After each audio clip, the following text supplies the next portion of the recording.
My 8-year-old daughter raised her hand in the middle of a courtroom, looked directly at the judge, and said, calm as still water, "Your Honor, may I show you something that my daddy doesn't know I have?" The room went completely silent. I mean the kind of silence where you can hear someone swallow. I had been sitting in that Houston courtroom for 4 hours watching my marriage get autopsied by a stranger in a suit. Everything I had built, everything I had sacrificed sleep and weekends and quiet mornings to provide it, was being described as evidence of my failure.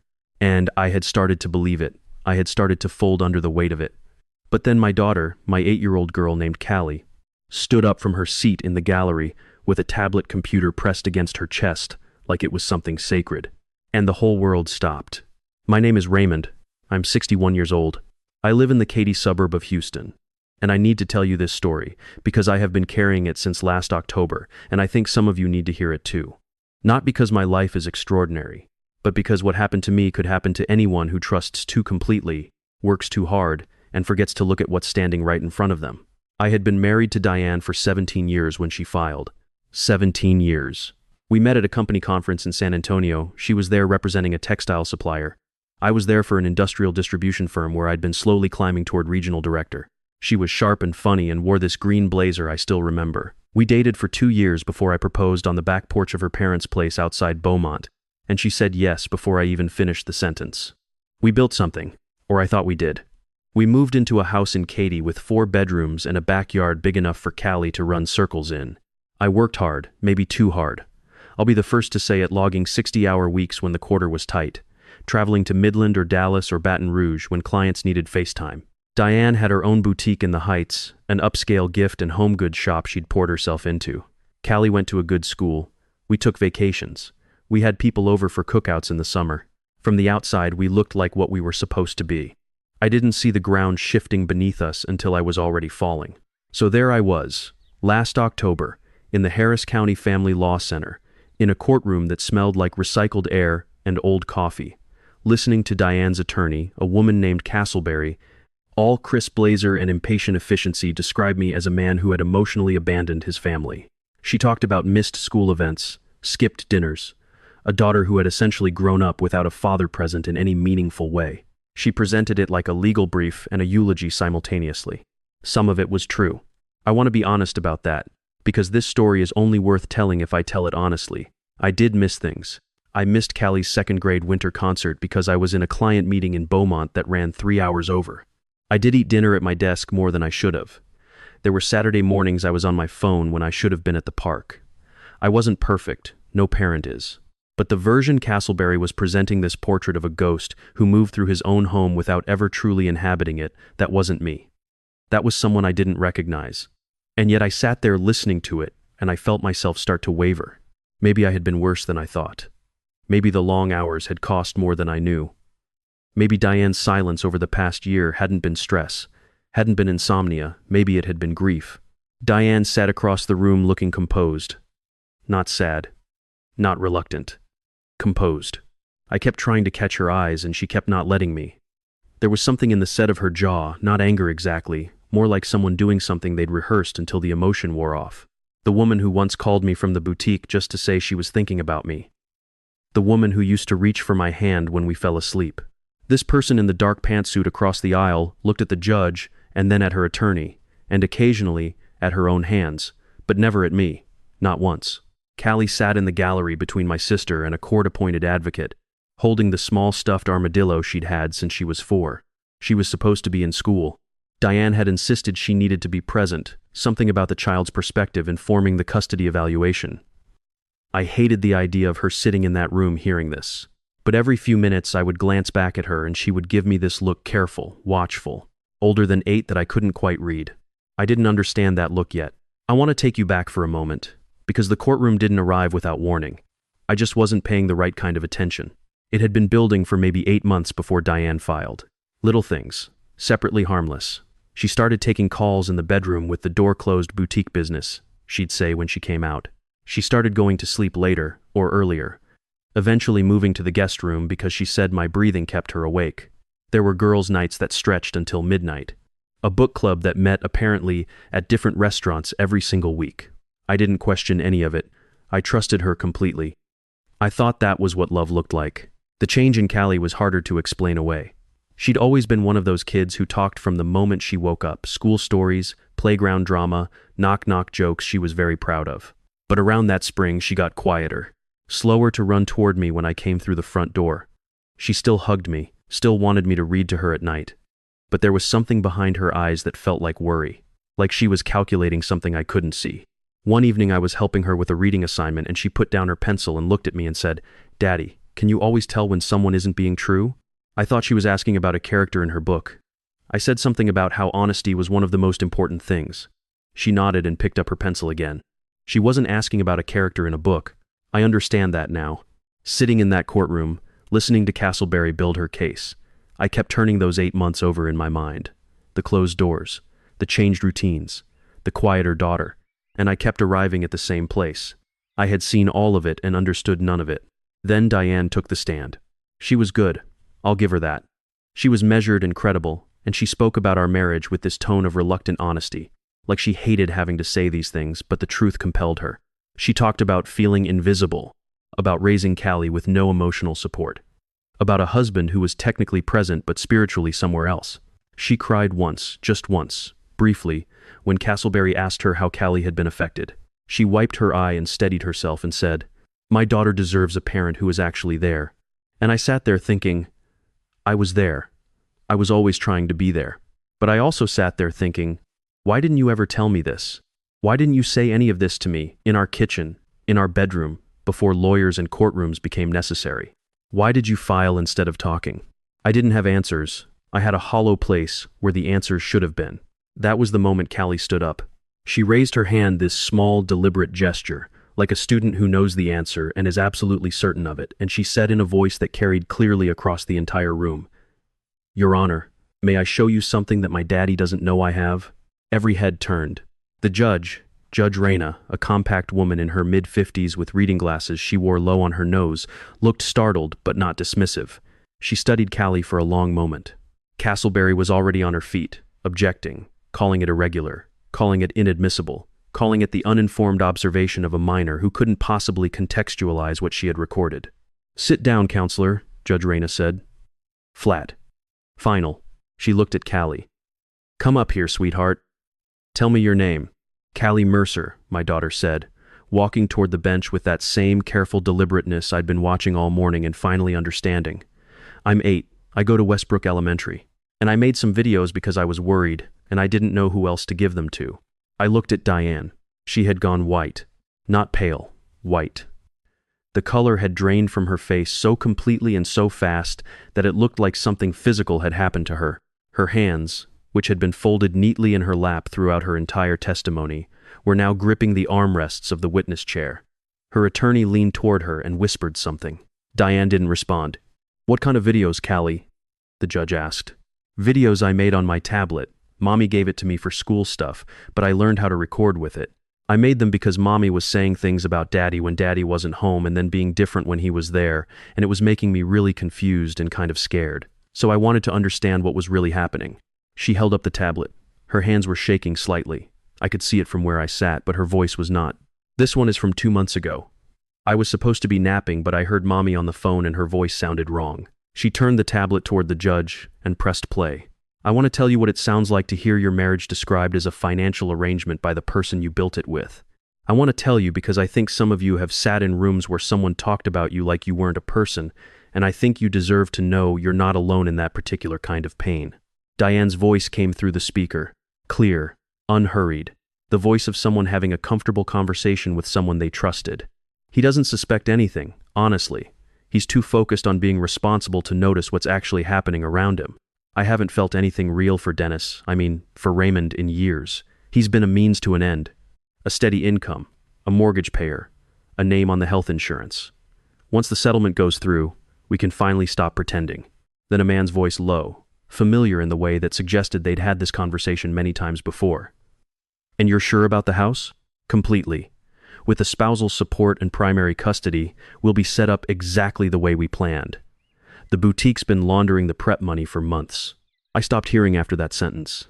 Not because the audio stopped, because something in my chest seized, and the courtroom felt suddenly very far away, and I was aware of nothing except the sound of my own pulse, and the sight of my daughter standing at the front of that room, holding the evidence of my wife's betrayal in both hands, having carried it there alone.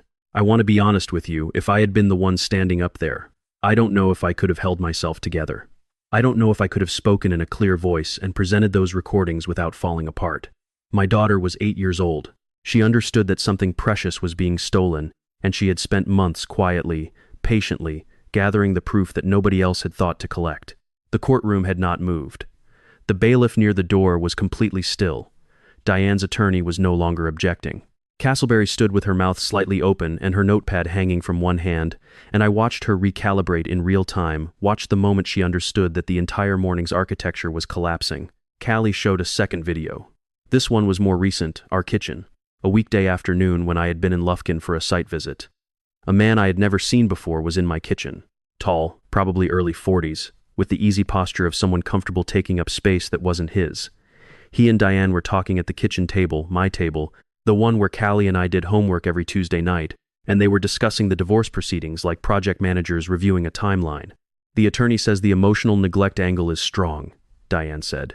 Judges in family court respond to it. As long as we keep the financial piece clean, we should get most of what we're asking for. What about the retirement accounts? The man Marcus, I would learn his name later, asked. Half of those too.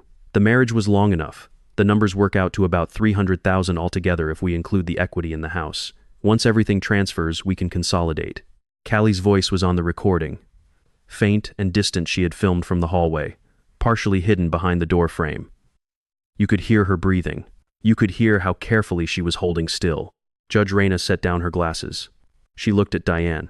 She did not speak immediately, and that silence lasted long enough to feel like a verdict. Mrs. Mercer, she finally said, is that your voice on these recordings? Diane's attorney rose. Your Honor, we strongly object to the admissibility of... Counselor, I am going to ask you one more time to sit down before I find you in contempt of my courtroom. The judge's voice had not risen. It didn't need to. Mrs. Mercer, is that your voice? Diane opened her mouth. Nothing came out. I had a sudden, irrational memory of the night Callie was born. Diane's hand in mine in the delivery room. The way she looked at me when the nurse placed our daughter on her chest. The realness of that moment.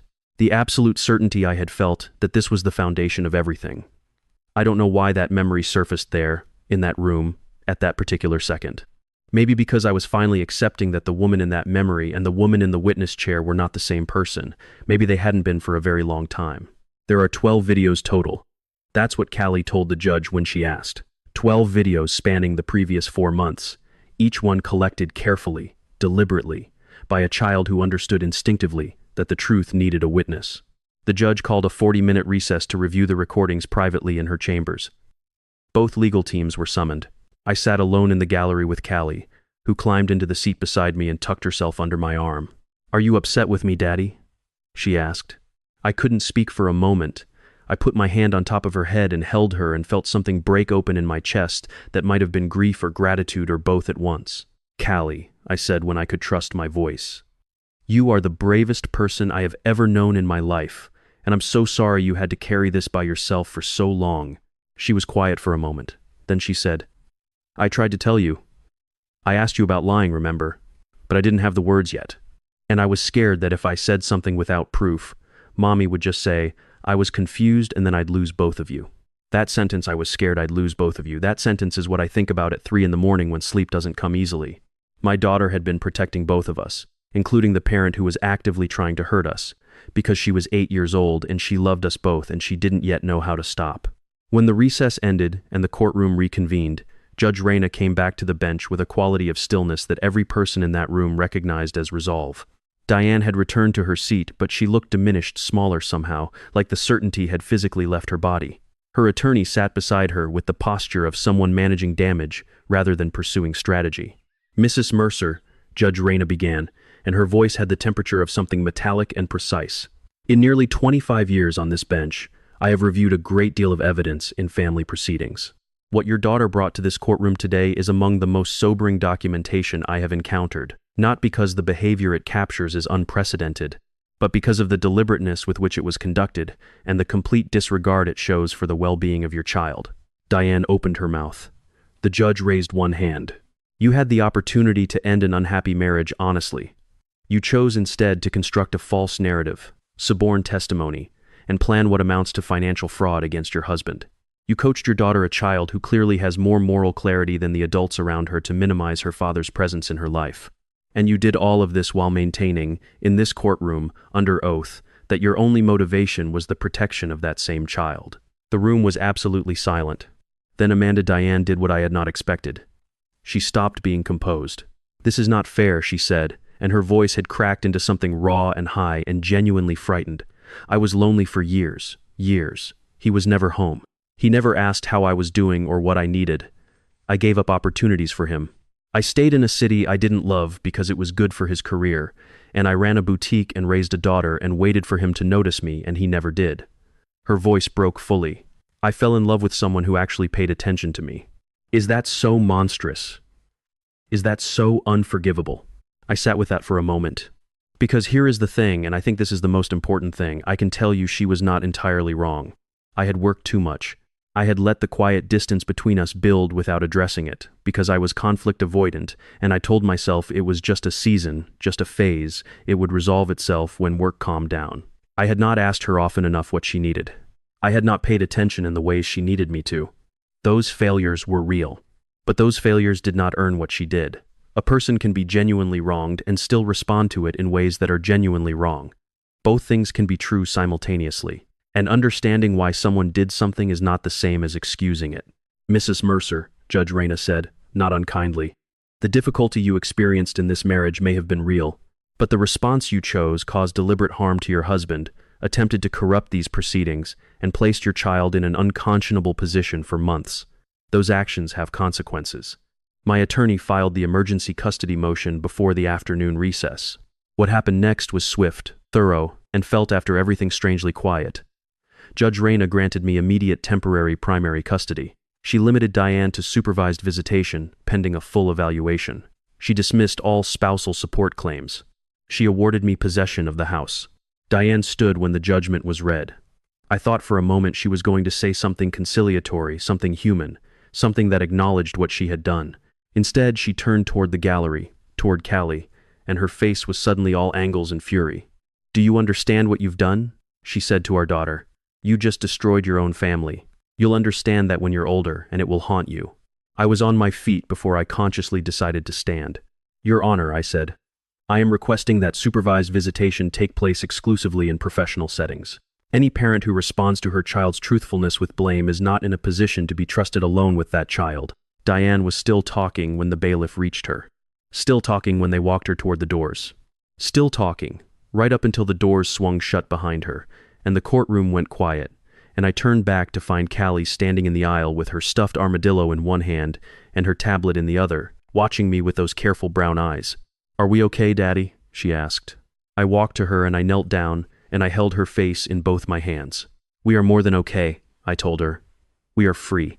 9 months later, I'm standing at the stove in my kitchen on a Sunday morning making migas the Houston way, with corn tortillas and jalapenos, and the good cheese from the Mexican grocery on Westheimer, and Callie is at the kitchen table building something elaborate out of modeling clay, narrating the construction to herself in a low, satisfied murmur. The house feels different. I know that sounds like something people say, but I mean it specifically and literally. The rooms feel larger. The light comes in differently. The silence, and there is a lot more silence now. A peaceful, honest silence feels like breathing room rather than a held breath. The legal process took another 4 months after that October hearing to fully resolve. Diane's attorney uncovered, in the course of the counter proceedings, that she had been redirecting cash from the boutique's accounts for over a year, a fact that brought her former business partner into the picture with criminal fraud claims of their own. Marcus, whatever his promises had been worth, was gone the week the scheme unraveled. He had wanted the spoils, not the storm. Diane relocated to the Dallas area, according to her attorney's last communication. She missed the first 3 supervised visits. Then she missed the next 5. Callie stopped asking about the schedule in February, with the matter-of-fact resignation of a child who is processing something real but has decided to put her energy somewhere more reliable. We found a therapist, Dr. Flores, who works with children and has an office near the medical center, and she has been invaluable. She helped me understand something I had been circling around but couldn't quite land on. Callie had been functioning as the emotional intelligence system of our household for months. She had been reading her mother's behavior, assessing the threat, making decisions about what to document and what to conceal and when to act. That kind of hypervigilance in a child is a sign that something in the family structure required her to grow up faster than she should have. Understanding that helped me stop being proud in the wrong way. Yes, Callie was extraordinary. But the fact that she had to be extraordinary in that particular way, at that particular age, was not something to celebrate uncritically. It was something to repair. So we've been repairing it. I renegotiated my work schedule. 2 days remote, hard stop at 6 every weekday. Weekends are ours, barring genuine emergencies. It turns out the work-life balance that Diane had held up in court as evidence of my failure, the balance she had said I was incapable of, was entirely achievable once I stopped trying to compensate for an environment that had been actively working against stability. We repainted Callie's bedroom a color she called the exact right blue, which I now know is a very specific shade, approximately 3 swatches from the left on the second row of the paint chip display. We turned the guest room into an art studio.